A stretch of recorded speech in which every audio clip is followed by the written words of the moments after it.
On this week's episode of Comics Controllers, we don't talk about comics. No, instead we talk about video games. It's all video games this time because E3's happening. We've got so much to talk about. All the press conferences, all the games, everything. All that and more on this, episode 23, E3 Extravaganza.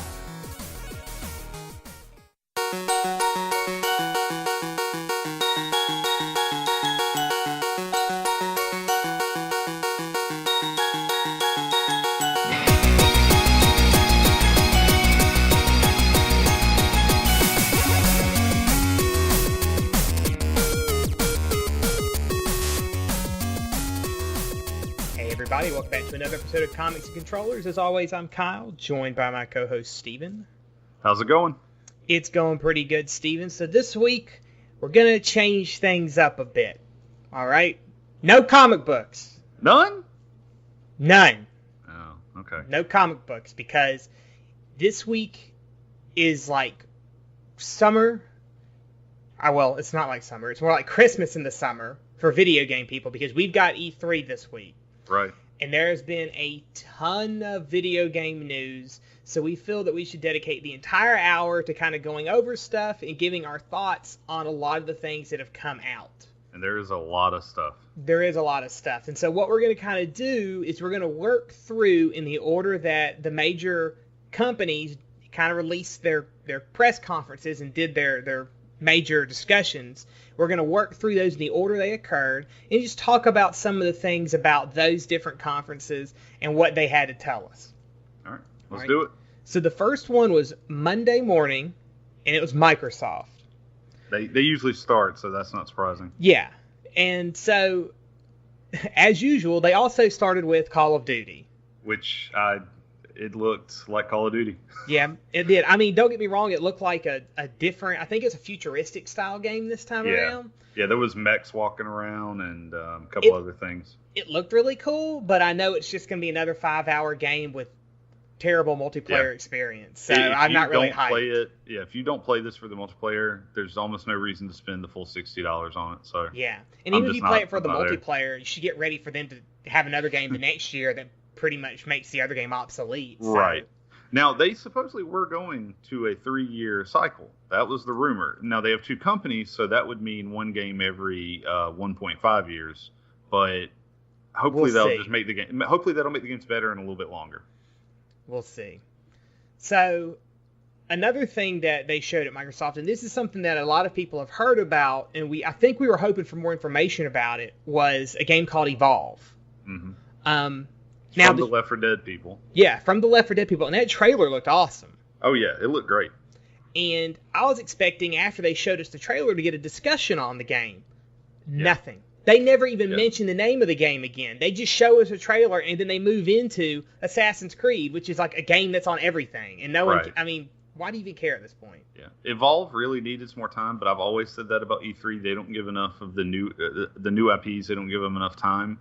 If you watch the conference after the Xbox thing, IGN and a couple other people interviewed the Evolve creators, and that was pretty good. But they should have given them more time during the actual conference. I agree, because one thing I felt, and this is a theme I think occurred with both Microsoft and Sony's press conferences, is that they didn't really have anything to me that was new or exclusive. Maybe they did have some exclusive stuff, but it's just rehashes of old properties that we've already seen. Or if they did have something exclusive, it's something that they didn't even discuss. And Evolve was one of those I was like, this is new. I think it's exclusive to the Xbox One, but they didn't even talk about it. They just kind of ignored it and moved into Assassin's Creed, which will be on everything. And we've had 100 of them, and half of them are garbage. Yeah. So... But since we're kind of talking about Assassin's Creed, they showed a little bit of it at the Microsoft press conference, but at the Ubisoft conference, they went more into it. Yeah.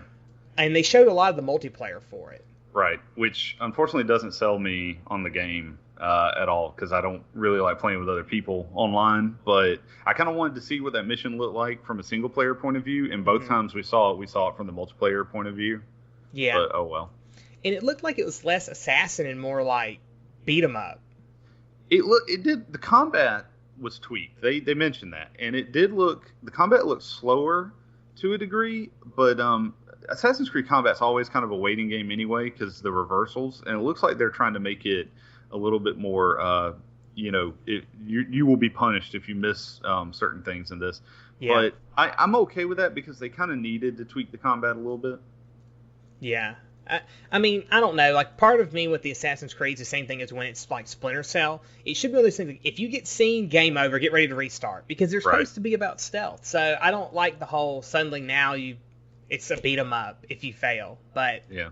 I know not everybody likes that level of stealth in games, so True. I can understand that. Yeah.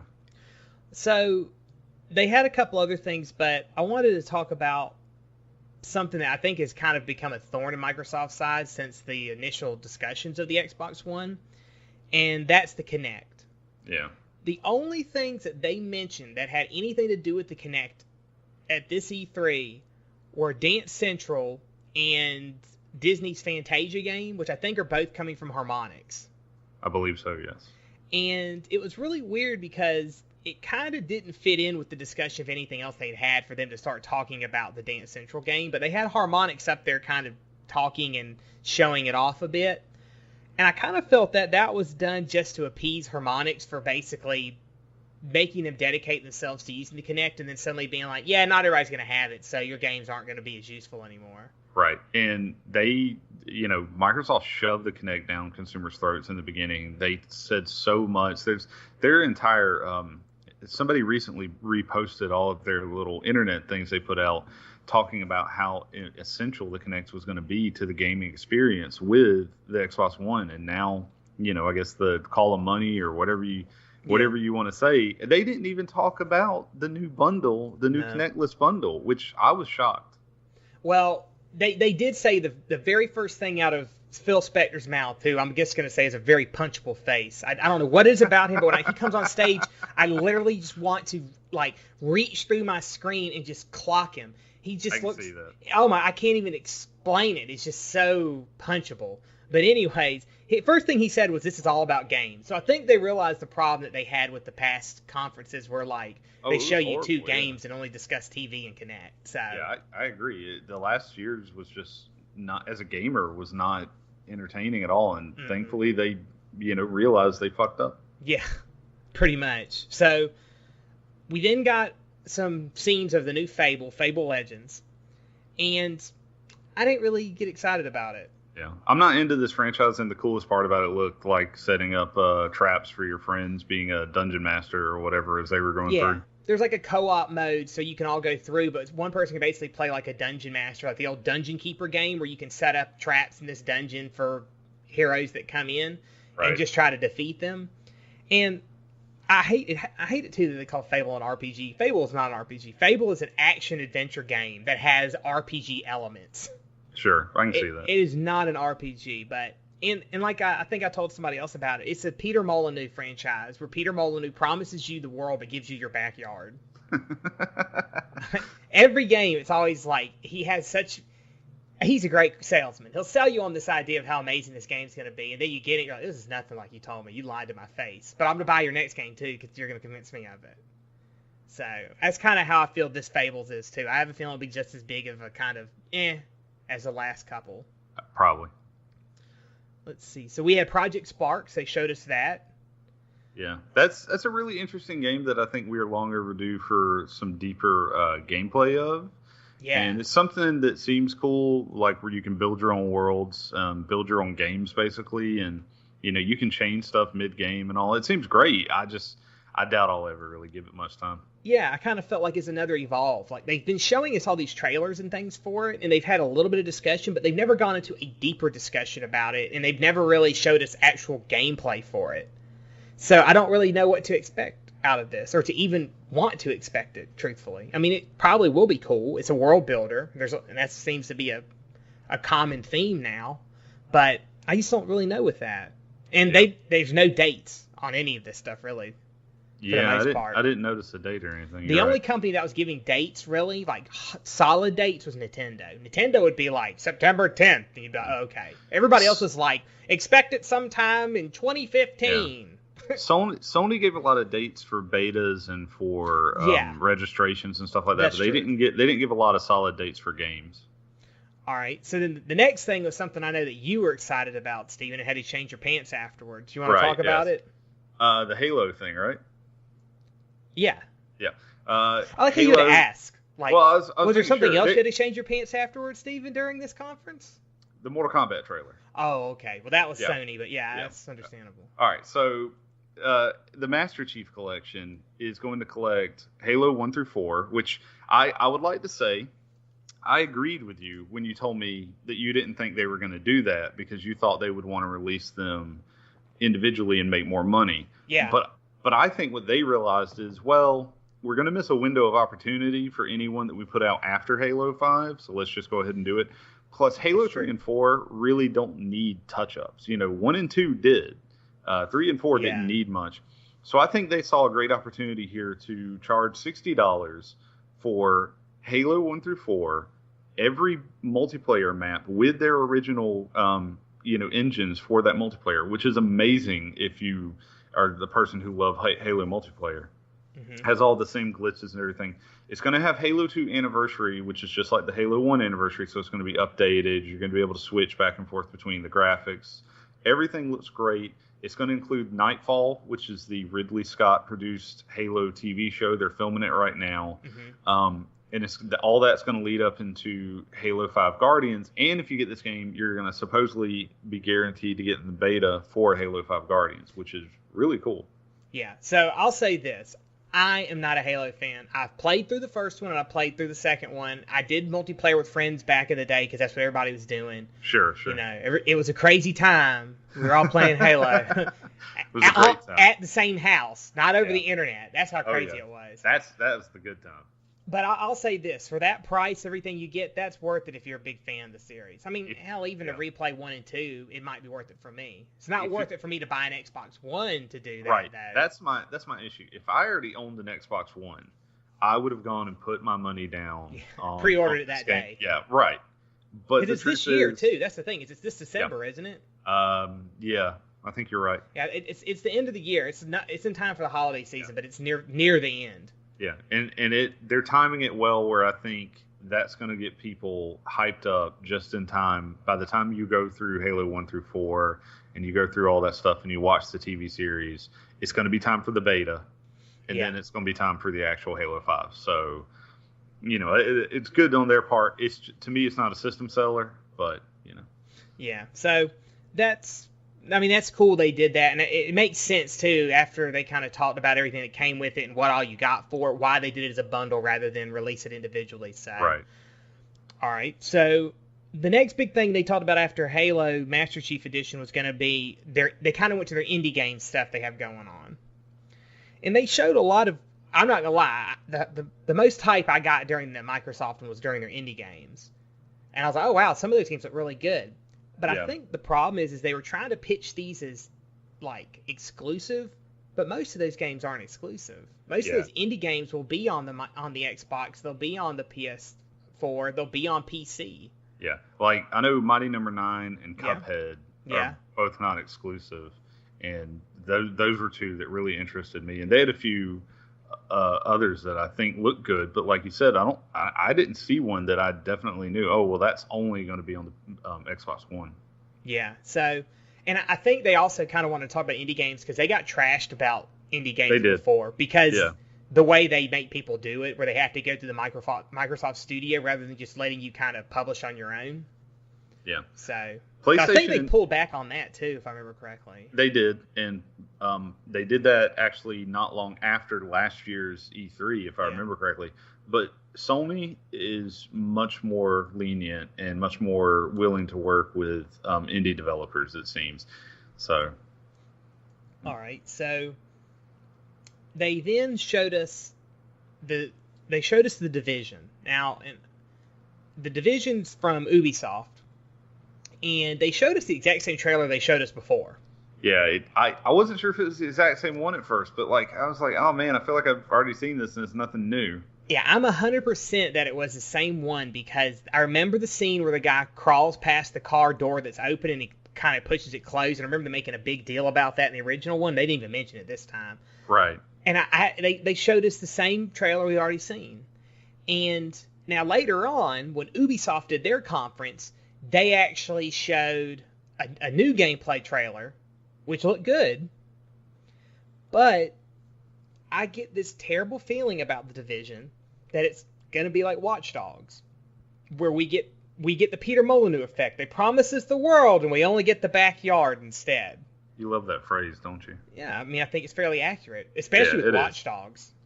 I haven't played Watch Dogs yet, but from the reviews, I can definitely see where you're coming from. And the game looks amazing, but it looks amazing in development on this E3 thing. It doesn't look amazing when you actually probably play it, because they have to downscale it because the systems aren't really powerful enough to handle it.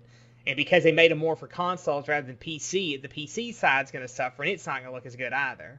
Yeah. So, I still don't really know what to think about the Division. It has not interested me yet. I mean, I will probably play it because I like those kind of games, but I'm not going to be one of the people that's going to want to get this the first day because I just don't trust it. Sure. Let's see. And then I think Microsoft, they kind of ended with two like trailers with no gameplay whatsoever with them. One of them was Scalebound, which is coming from Platinum Games. Which is a great trailer, but we don't know it looked good about it. Yeah. And then a new Crackdown. Which Crackdown 2 was very bad, so I'm going to wait. I didn't like the first one, personally. Yeah. Really? Did you play the second one? No, I didn't even bother because I didn't like the first one. Well, I thought the first one was fun, but I also got it for really cheap or something. Yeah. But I'll say this, like the second one to me was worse, and so I can't imagine what you would have thought. Yeah. I mean, the trailer looked cool, but once again, it was just gameplay.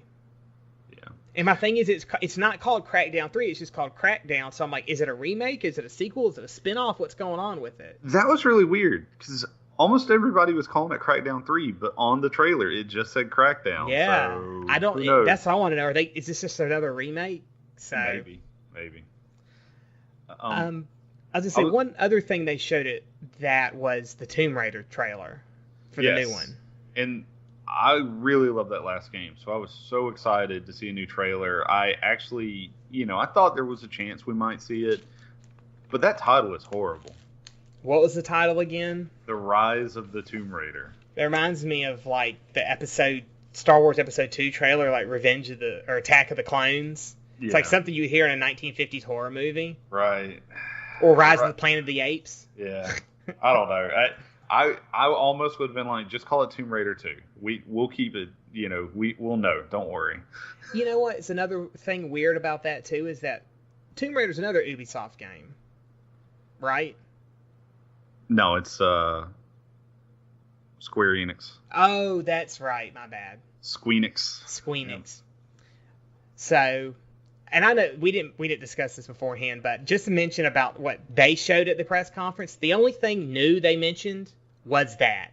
Everything else Square Enix talked about was all like remasterings of old games like the Kingdom Hearts 2.5, new content for the Final Fantasy MMORPG, and that's it. They didn't even talk about any of their new stuff like Kingdom Hearts 3 or... Yeah, a lot of people were disappointed there was no Kingdom Hearts 3. They showed off 2 new Final Fantasy games, which are both mobiles. Yeah. But one of them's not even new. It's actually a port of a game we just never got in America. Yeah. Final Fantasy Zero, or something like that. And then they have one that's all based off the motorcycle races from Final Fantasy VII, which all the jokes so far are just it's going to be riddled with microtransactions. Oh yeah, all their mobile games are. They have a mobile card game that's like nothing but microtransactions. Would you like to play this game? Yes, it's free. Okay, I downloaded it. It's $5 to play this game. What? For those who don't know, Square Enix recently went through a big shift in their marketing scheme where they're going to do a lot more mobile and handheld games. They're cheaper to do, that's why. Yeah. And they also have been having some interesting issues with like their stocks and everything. Plus, their projections of what they wanted, the last Hitman game, the last Tomb Raider game, and there was one other big one that they was it Resident Evil 6? Yeah. But like all those games, technically, according to their numbers, failed. Now, according to almost anyone else's numbers, they would have been successful games. But so they're having a little bit of trouble, it seems. Yeah, I think they're kind of trying to really work a lot on the next Kingdom Hearts and Final Fantasy games because the last Final Fantasy did not do. It did well, but I don't think it did what they wanted. So I think they're really trying to knock it out of the park with the next two of their big games. So they're putting more time and effort into it. And if they're spending less money, it means it's going to take more time because they probably have less people working on it too. Because they pull people to work on these mobile games. Doesn't it seem weird though that we got a Final Fantasy 15 trailer last year at E3, but we got nothing this year? Well, that's something that happened in the Sony press conference. We get this discussion last year of this game called Last Guardian. We hear nothing about it this year. Yeah, the running joke is that game is already vaporware, though. I'm pretty sure it is. Yeah. And I was shocked that Xbox, we had no mention of Gears of War. No teaser, no trailer, nothing. We know that Microsoft now owns that franchise. They bought the franchise. They're working on something. We know that. Maybe it's just too new. Maybe they didn't have anything to show off. But I was expecting at least a teaser. Yeah, I was kind of surprised too. All they mentioned was that we own it next. Yeah. Also, if you didn't see it, the Ori and the Blind Forest game was the other one that they gave almost no mention of or attention to, except for showing a really cool trailer that I would have loved for them to actually give us a little bit more information on. Yeah, it looked good, but they just showed it and moved on, which I think was the big problem with a lot of Microsoft stuff. All the stuff that looked really good and you want to hear about, they don't talk about. Instead, they discuss things like Assassin's Creed, which you heard twice as much about at the Ubisoft, and Call of Duty, which we already know about Call of Duty. It's the same game every year. Who cares? Move on. Yeah. Or Forza. Who cares? It's just a new racing game. It's the same racing game with better graphics and new cars and tracks. I will say they gave a decent bit of time to Inside, which is the new game from the makers of Limbo. They gave it more time than I actually thought they were going to. So, but yeah. All right, so after the Microsoft one was the EA press conference. Now, I personally missed the EA press conference, but I didn't really hear anything much come out of it other than a Mirror's Edge 2, Star Wars Battlefront, and then Mass Effect. Yeah, but everything you just mentioned, we didn't see any trailers for. We didn't get anything except concept art and some dev diary style videos. Exactly. So, and I know a lot of the Mass Effect people were kind of irked because everything that they really mentioned about Mass Effect, they had kind of already mentioned to some degree or another, or it had already slipped out. EA did their usual thing where they had their UFC game, their NHL, their golf, their Madden. I'll admit, golf has never seemed so over dramatized. Because apparently in the new one, you can golf during like a World War II naval battle. What? Because there was a guy who was playing golf, and it was not the traditional game. It was like some new mode or something. But he is on Pearl Harbor, and he hits a ball, and it goes over like an aircraft carrier while this battle is going on in the background. It was ridiculous. Like I said, golf has never been that dramatic in its existence. Really, the big things here, they talked a lot about Dragon Age Inquisition, which I didn't pay much attention to. Yeah. And they talked about Battlefield Hardline. They had a cool kind of video for that, but it was very scripted. And they started... They put up beta invites for that already too, didn't they? You can get in the beta. I know if you have a PS4, you can get in the beta, and I think if you just have a PC with the what is their system called? EA's Origin. Yeah, I think you can get in that way. But the biggest thing they did is they had a really long, thought out Sims 4 preview that had a lot of jokes, and I don't like The Sims, but if you do, I guarantee you liked that demo. Well, the thing is, though, is I think most Sims players aren't the kind of people that watch E3 anyways. For my time when I worked at a GameStop and used to sell games, they weren't hardcore gamers playing Sims. It was like a gamer's girlfriend or an old woman or like a young girl. Yeah. It wasn't the kind of people you'd expect. I'm sure there's some overlap. I see a lot of like gamers who do like YouTube videos. They like The Sims because apparently they make entertaining YouTube videos. But you're probably right on the majority of the people who play The Sims. And I think some of the probably the reasons that I heard most about, Mirror's Edge 2 and Star Wars Battlefront, even though they really didn't have much more than some concept stuff and a little bit of like tiny gameplay stuff for each or trailers, was that these were things we weren't sure were coming, but people had hypothesized they were. So now that they're confirmed, especially the Battlefront, people went crazy about it.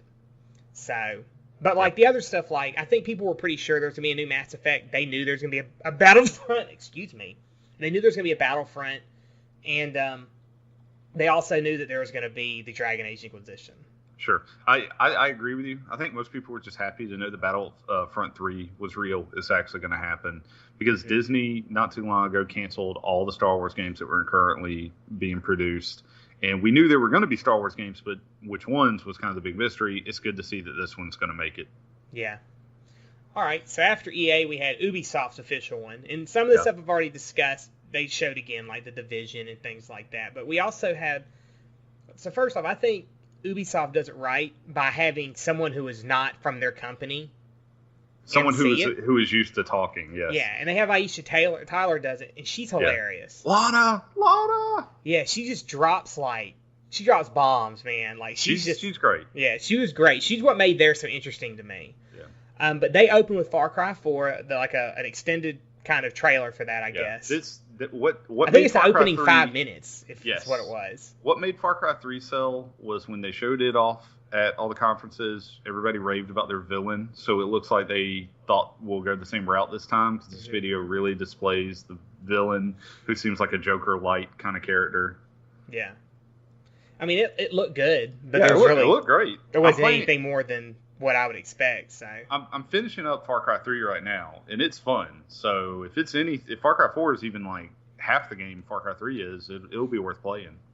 One of the other things they mentioned was a racing game, and neither one of us are racing people, but I wanted to mention this game. It's called The Crew, and it looked good. All right, don't get me wrong, it looked good. And I used to play stuff like Midnight Club and Burnout and stuff like that. But Burnout's great, yeah. This game has like racing missions and stuff. They actually said that some missions will take you across the country and are 2 hours plus of gameplay. Now, here's the thing. Who the hell has time for that? Those are the missions. Did you see where on their written statement about the game, did you see how long it takes you to go from straight up East Coast to West Coast? If you wanted to drive in that game from the Atlantic to the Pacific. No. 24 hours. What? Now, supposedly there's going to be like a travel system, but if you just wanted, let's say you just decided, it's like those people who walk Minecraft or walk over Skyrim. But if you just wanted to walk from one end, the furthest point to the furthest point in this game, to drive is 24 hours. So my thing is, like, if you're in New York and everybody's like, no, the big race today is going to be in California. Well, sorry. Yeah. Ain't nobody got time for that. Yeah. All right. Well, that was The Crew. Real quick, speaking of Criterion, they did the Burnout series that you just mentioned. Uh-huh. They also had a trailer, but no one knew what the hell it was about because it was just a bunch of vehicles racing. So it's going to be a racing game. It doesn't look like it's Burnout, so who knows what it's going to be. Who knows? Let's see. Then we had the last thing I think that was pretty big from the Ubisoft one was the Rainbow Six Siege. Yeah. That game looked great. Like, it had people, like, they had people, like, breaking through walls. Like, you could just, the entire building looked like it was destructible. Yeah. Whatever it took to get to the guy you needed to. Like, they put, like, explosives on the floor to blow a hole in so they could come in from above. They blew out walls. All sorts of stuff. How many of those explosive packs did that guy have? Because I counted 4. And I'm just like, do you just wrap your body in explosive packs? Because one straight bullet and you're gone. I know if it's like C4 or Simtax, that doesn't work. Bullets won't set it off, but the joke was there.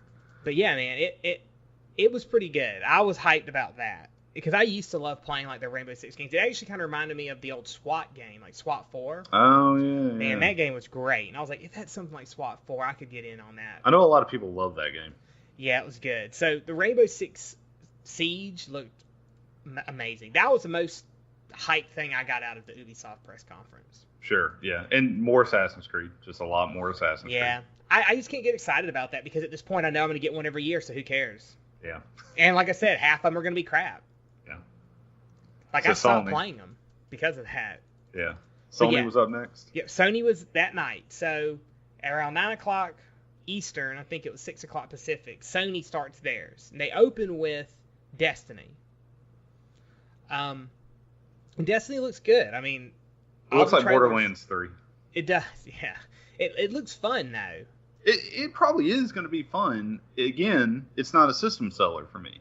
But just in case it is for you, they showed off the white bundled PS4 with Destiny, and they announced the exclusive content. So PS4 owners are going to get some exclusive content for Destiny. That's not saying that Xbox One won't have its own exclusive content, but PS4 we know will have exclusive content. And they also announced that the beta for Destiny starts in July, and that this week for E3, the alpha for it's already going on PS4. Right, yeah. So if you wanted to play it, you could actually try it this week.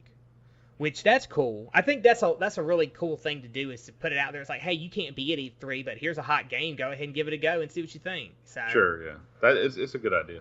But yeah, I was glad to see that. It was gameplay, too. They weren't showing us. There was a little bit of cinematic, but it was gameplay. Let's see. Then they showed us some other things, stuff that, like a new Little Big Planet. Never really been one for it. So, but it looked neat. I know people love it. I haven't played it. Yeah. Then they showed us this trailer, which was hilarious, and it looked great. And then they showed us the title of the game was Dead Island 2. Yeah. And I was like, no, you don't. No, you don't, Dead Island. You did this to me before. I remember that first trailer. That trailer was amazing. It pulled at my heartstrings and made me buy your game, which was crap and garbage. Not again, Dead Island. Not again. The only thing I will say is that, in their defense, this trailer was much more akin to the actual style and tone of the game, whereas that first trailer didn't even really fit that. So. That's fine, but it still doesn't show me any gameplay, which they never really showed any gameplay for the other one until the game was out, because it was crap, which makes me think this one's going to be crap. Yeah, and I never played Riptide, but the first Dead Island, because this is technically their third game, the first Dead Island, the gameplay was just not good. It was so glitchy, and I don't know. It was fun for a little while, but I couldn't even finish it. It was fun with a group of friends for a couple hours, and then it was just like, I don't want to play this anymore because the glitches are infuriating. Yeah. Let's see. Then they announced a remastered Grim Fandango. Which I heard the screams of 1,000 fanboys. So. Yeah. I mean, I've never played it, but I know enough of my video game history that it's a pretty big game. It's one of the best early point-and-click games, and it's by Tim Schafer. And the little skit that they did to lead into Tim Schafer was kind of funny. So yeah, that was really good. So we then ended up with, they kind of went into their discussion on their indie games on the PS4. And they showed a lot that looked cool. Some of them we'd also seen on the Microsoft one. Yeah. But they showed one called No Man's Sky. Yeah. Now, I don't remember the name of the studio that's doing it, but I'm pretty sure it was like their first game, really? Or one of their first. Yeah, I forgot the name of the studio. They're a small studio. They're probably the smallest studio that Sony... I know they're the smallest studio that were on any of the major press conferences this year. But that trailer looked amazing. Like, everybody I follow on Twitter who is watching it too was like, oh my god, what is this? I want to play this game. Yeah, the trailer for that came out a while back, the initial trailer, and I remember posting it and talking about how good it was, and I had a few people respond to me that thought it looked great, but didn't. There just wasn't enough there. It was kind of almost a teaser trailer, and this was basically a longer, better version of that initial trailer. Yeah, it looked good. So that's something I was pretty hyped to see. Sure. Yeah. After their indie stuff, then I don't know if you caught this, but at one point, so Sony was talking about the camera for the PlayStation. Sure. And, last year they made a lot of little jabs at Microsoft about the Xbox One. Mm-hmm. Well, they made another jab about, and see, we know it's a useful item, but we didn't package it with a system just in case you didn't want it. Yes. Which some people gave them shit for taking another shot at Microsoft. But who cares? You know what? Here's my thing. It's war out there. All right? It is. You're trying to sell more of your console than the other guy can sell of his console. So. And the guy who said it was the British guy, so it's okay. You expect him to be kind of snarky. If he wasn't, I'd be upset. Good point. But so, they talked about the PS camera, and then they kind of hit a lull because they went into discussing, television. TV stuff.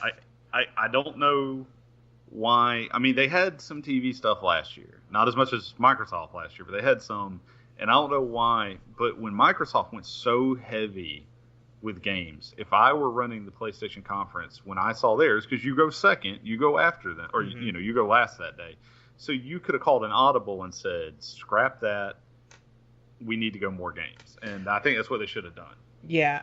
The only thing is, and I've seen other people say this, is they're like, they did it the right way. Before the system comes out, you need to pitch it on the basis of all the games and stuff, and just kind of mention this other stuff. But once it's out and people have got it, then it's okay to spend more time on it. Yeah, I saw some articles. I think it was Stealthy Box posted one that was like 5 reasons Sony won E3 this year, and I did not agree with that at all. But like, some people really thought Sony did their conference the exact way you're supposed to do one. I do. I think compared to Microsoft's, I think Sony did better than Microsoft in their press conference. Really? Yeah. As a gamer, I was more interested in Microsoft's because I actually, saw more games and stuff like that. And Sony's was the only one out of all of the conferences.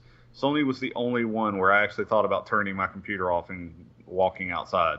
I will say this, though. The thing with Microsoft's press conference is that half the games they showed were games I could have seen at other press conferences or already knew were coming out and didn't care about. And I think that's why most people felt. It's like you've got Call of Duty, Assassin's Creed, and these kind of games like this that were coming out and no one cares about. And they're not exclusives, and that's true. Yeah, and so I think Sony had more exclusive stuff, and they had more things that I haven't heard about, which made me more interested in their press conference. Even though they did have the boring TV type talk stuff, and they had Brian Michael, so there is a little bit of comic books discussion. Brian Michael Bendis came out and talked about how he's doing the TV series for Powers, which is this comic he wrote with Michael Von Oeming.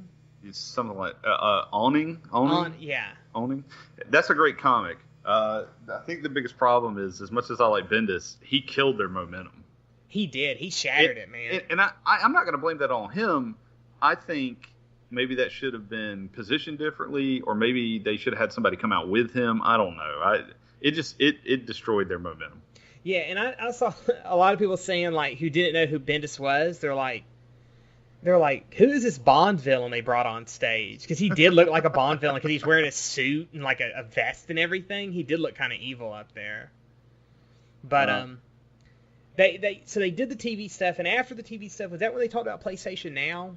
I think also. Well, yeah, they went into Morpheus, and then some free to play games, and then PlayStation Now.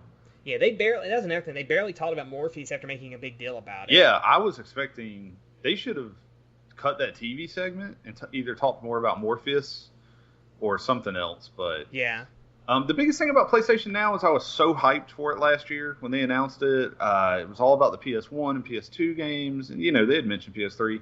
But then they come on stage this year. They start talking about the open beta being July 31st for PlayStation 4 users. But then all they talk about is all these PS3 games that are going to be available. Mm-hmm. And I don't know if they're having problems with licensing. I don't know if the PS3 games are just to test it because they're still in beta. Or they're having problems emulating some of those games. Which is probably more accurate than I want to believe. But, man, I don't care as much about PlayStation Now. I was stoked when I heard that it was going to be the PlayStation 1, PlayStation 2. And this kind of killed the momentum on that particular project for me. Yeah, that's kind of what I felt, too, when it popped up. And I was like, what? I thought there was going to be more to it than that. And it could just be because it's early and it's easier to emulate the PS3 games on there than these other games. So that might be why. But there's really no discussion of things older than the PS3. I think did they say some Vita stuff might be on there? Or like PSP stuff? But that was it. Yeah, they did talk about that. So after the whole kind of break with the TV and the PS Now stuff, they got back into games, and that's where they showed the Mortal Kombat trailer, which was great. And they between Mortal Kombat trailer showing off the new fighters and everything, and then also talking about the remake of Ratchet and Clank. I didn't care for the Ratchet and Clank movie, but the idea that they're remaking the first Ratchet and Clank game was just really cool. That was some good. That was a good chunk of video games right there. Yeah, and I think NetherRealms came out too and said about for Mortal Kombat that this one will have more new characters than any other one has had. Yeah, they did a written press release, and I think they did some interviews after, but they didn't actually come out, I don't think, during the Sony conference, did they? No.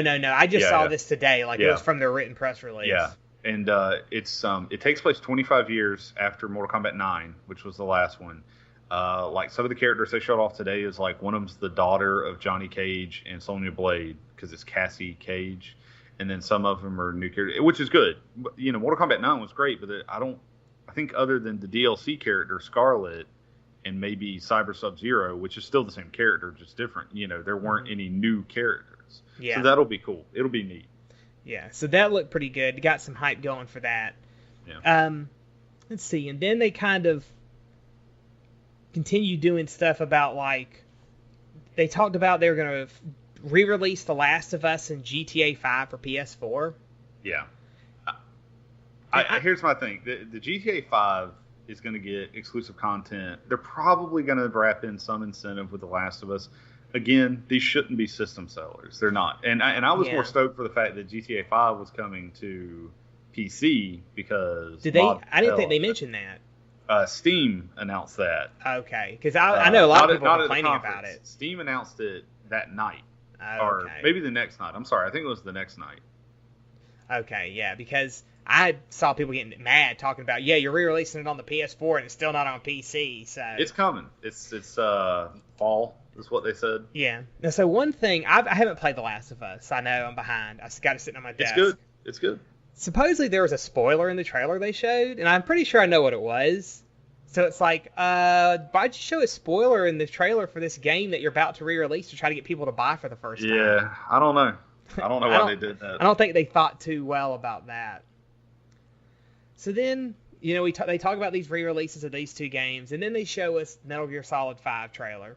Sure. Which is, once again, every Metal Gear Solid trailer. It's never gameplay. It's all cinemas, because the game is all cinemas. There's like 2 hours of gameplay and 20 hours of cinemas. And I know a lot of Metal Gear fanboys, and they're frothing again. They can be a fanboy all they want, but that series has been garbage for a long time. It's really a movie at this point that you get to interact with about every hour. I was going to say, I will say that I might be willing to give this more of a chance because they said it's not like 4.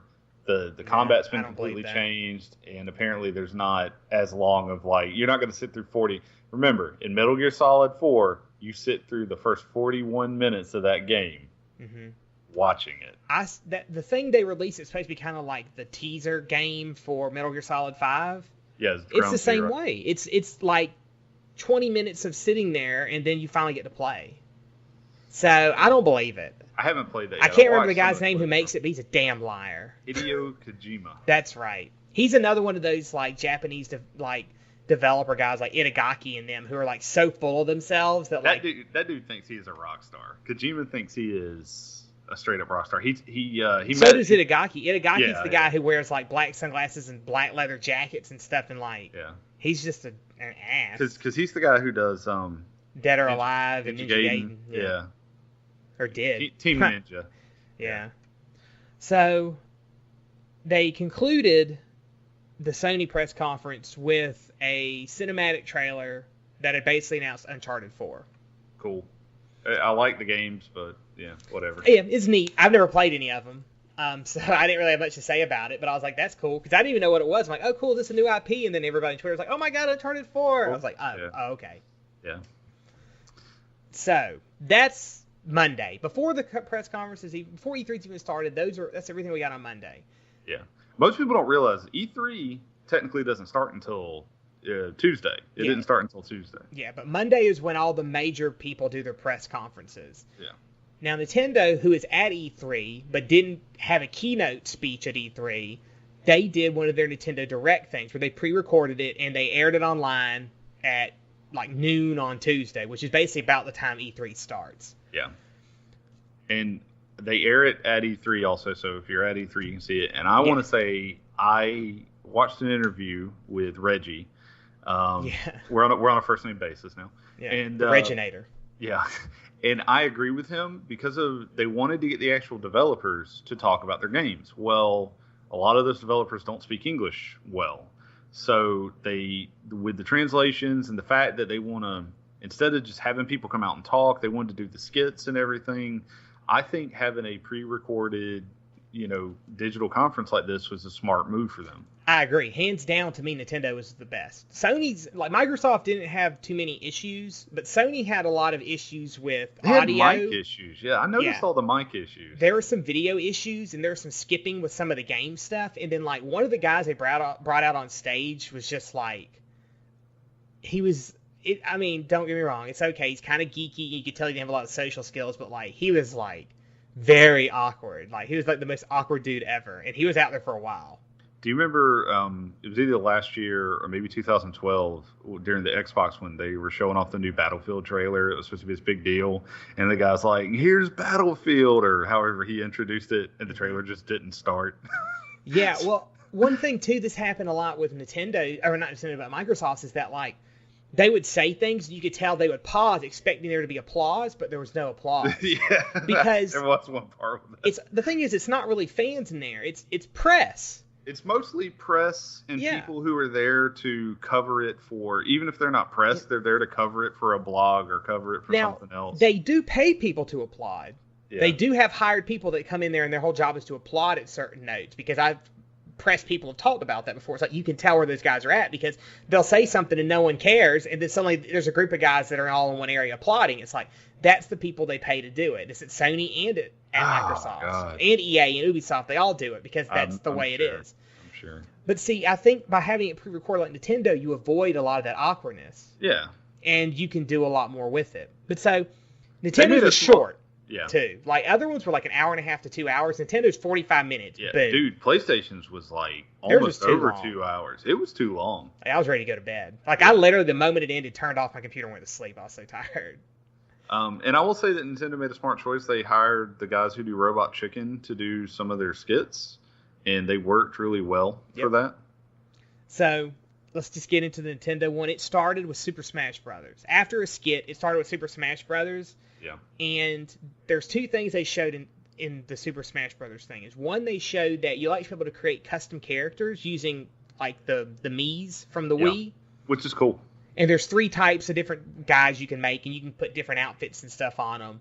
Yeah. And they also showed these things they're calling amiibos, which are these little figures that look like the trophies from Smash Brothers. And they have microchips in them, and you can put them on the Wii U controller, and it will read those, and then like it will bring that character in like in a Super Smash Brothers fight to fight. Yeah, it looks like most of the characters so far are characters that already exist in the game, but the way that they were talking is you're going to be able to change their stats or increase their stats or something like that. They have levels. Like, the more you use them, they can level up, and their stats change based on that. Yeah. And they look pretty neat. And the thing is, they kind of work like the Skylanders and the Disney Infinity stuff works. So it's out there, and there is a place for it. Whether or not it's going to be a place that people use it, I don't know. But that'll be interesting. Not just Smash Brothers. It's also supposed to be for the new Mario Party 10, which they announced after their conference. Yeah, and Mario Kart, I think, also, right? And Mario Kart, and then the Treasure Hunter Toad game that they announced, and some other stuff. So they have a lot of plans for it. So I don't, like I said, if they're cheap enough, I saw a lot of people saying, hell, I'd buy them just because they look cool, because they look good. If they're cheap enough. Bad. Yeah. So that's the first thing they opened with. They then showed us a new Yoshi game on the Wii U called Yoshi's Woolly World. Yeah, which they had another game like this. It was the something Yoshi's Yarn or something like that. Kirby's Yarn. Kirby's Yarn, that's what it was. And this looks good. I like it. It looked pretty good. I watched some later gameplay of it, and it looked pretty fun. So, and it's slated for 2015. Yeah. And it's got what it has is like this weird little feel where like everything's made out of yarn in the world, and so it's meant to be very explorative. So you're not supposed to like try to rush through a level like you would with Mario. You're supposed to kind of explore the world and see everything that goes on with it. So. And it looks creative. Like, it looks like how they use the yarn for some parts is really creative. Yeah. So they then showed a new kind of, I guess, IP, the Captain Toad's Treasure Tracker, which is actually based on a mini game in the Mario Brothers 3D World stuff. Yeah. And it looks like it could be fun. Yeah, it looks like it could be fun. Though I did see a lot of people saying that like those mini games sucked, so maybe it won't be, but we'll see. We'll see, yeah. But that's for this year. They talked about the new Zelda. Yep. Which, cool trailer. Yeah, it's an open world, which is something they've never really done before. So that will be interesting to see how that pans out. They didn't really have a lot other than just this trailer, so... A lot of people are calling it Zelda Skyrim, which I think is funny. Yeah. Legend of Zelda Skyrim Edition. So they showed us that. They then talked about Bayonetta 2. Yeah.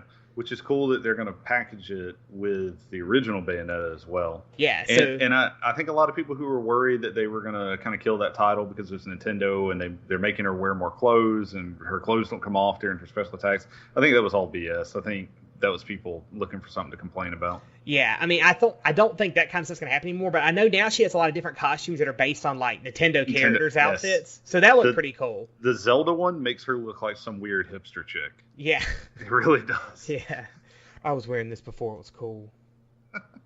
But yeah, so that's pretty neat. That's gonna come with the first one. So if you never played it, you can play it also. Then they talked about Hyrule Warriors, which.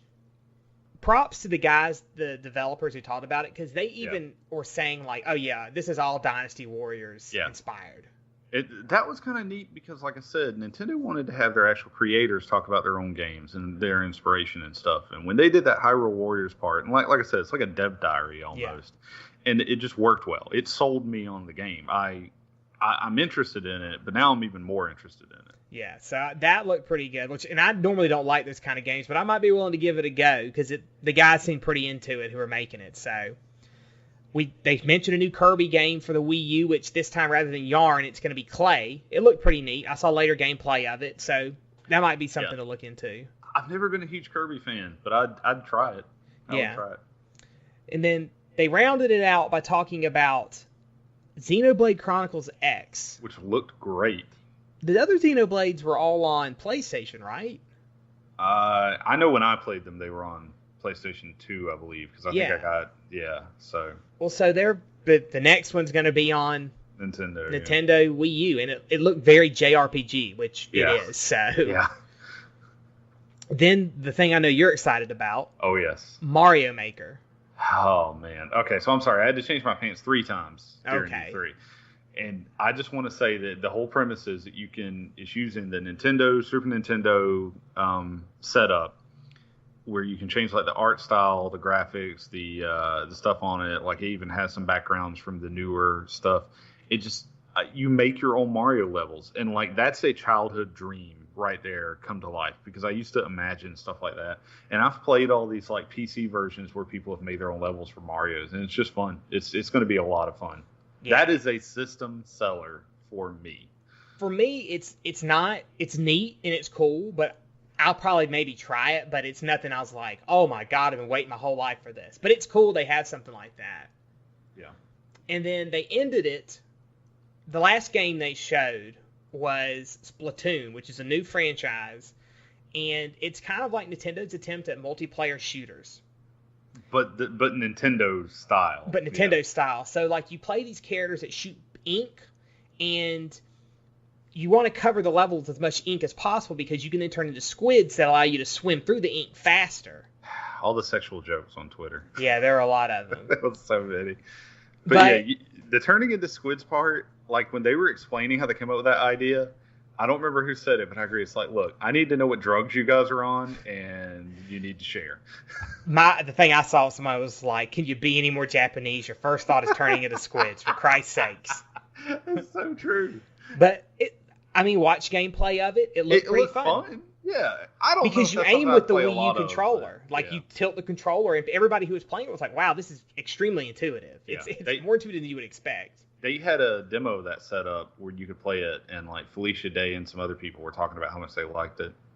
All right, that was the end of their press conference, but Nintendo wasn't done. Literally, moments afterwards, a video or a picture is released where Miyamoto-san is playing the new Star Fox for Wii U. Yeah, it was blurred on the screen, but it was Star Fox. They said it was. They then announced Mario Party 10. Yep. They then announced a new level 5 RPG called Fantasy Life, and then they also announced a crossover between Professor Layton and Phoenix Wright. Which is interesting, yeah. Yeah, but they were just like, no, we're not done. We only want to do it 45 minutes. We're still dropping bombs on you, though. And they've been doing it all week, man. They released a couple new IPs. One of them was like Devil's Third. Code Steam is another one? So, yeah, but what's great about this is 99% of the stuff they showed off were exclusives. Oh, so. Yeah, that's what. So, this kind of rounded out. I just want to say, out of all the press conferences, Nintendo won. I felt like, what was it I said? Like, I felt like Nintendo they were still trying to sell me on the Wii U, and I was already sold. I've got one. I got a 3DS too. Nintendo, I can't buy anymore. You know? And somebody was talking about how is Nintendo trying to seduce me? I think it's working. It is. It's working. Everything they showed, even though some of the stuff we expected, it was stuff that I was like, yeah, this is what I want. And it was exclusive. They showed me why I should buy a Nintendo system. The other two, I'm like, I can get most of this on PC, so it's not really a big deal. Sure. There were a few things that slipped through the crack. There was a new Doom trailer. Oddworld, Abe's Odyssey, they're doing a remake of it. So there's still stuff coming out, you know. Even as we're recording this, there's still a few things trickling down. Because we're recording on Thursday afternoon, and I still think it's going. Thursday's the last day. I don't think it goes on Friday. So there's still stuff. I know Nintendo was still showing stuff. But so, yeah. All right, Steven, so which one do you think did the best out of all the press conferences? I think Nintendo was the most entertaining. I think Sony actually kind of had the weakest performance. Maybe EA, because EA just didn't show much. Yeah, theirs was all concepts. I don't know. So, I don't know. Hands down Nintendo. Like, if you haven't watched it, you can go watch it on their YouTube channel and see it all theirs, which is cool. Right. And you can, if you go to their YouTube channel, the other thing you can do is you can watch all their all the trailers and stuff, because they released all of them as time's been going on, and they've released gameplay and stuff that they've been doing while they're at E3. So they did a good job of making people feel like you're really there at E3, experiencing all the Nintendo products and talking with developers and stuff there. So but I will say this, overall I think this E3's probably been better than the last couple. Last two especially, yeah, because the last one was not good, and the one before that was atrocious. The one before that was really bad.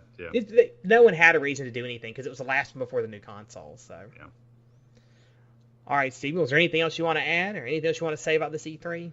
Nope, there's a lot of really good games. Hotline Miami 2 got a level editor, so I was happy about that. A lot of people dropping small stuff, you know, so it's a lot of information, and it was a good year. Yeah, we'll probably still be talking about some of the littler stuff as it comes out in the next couple shows too. So right. All right, then. Well, if you want to email us any questions or your thoughts on E3, you can send those to us at comicscontrollers@gmail.com. If you want to follow me, you can follow me on Twitter at ZombieJesus here. Where can they follow you at, Steven? At Steven Wilds on Twitter. All right, there you go. So until next time, I'm Kyle. I'm Steven. You guys have a good one.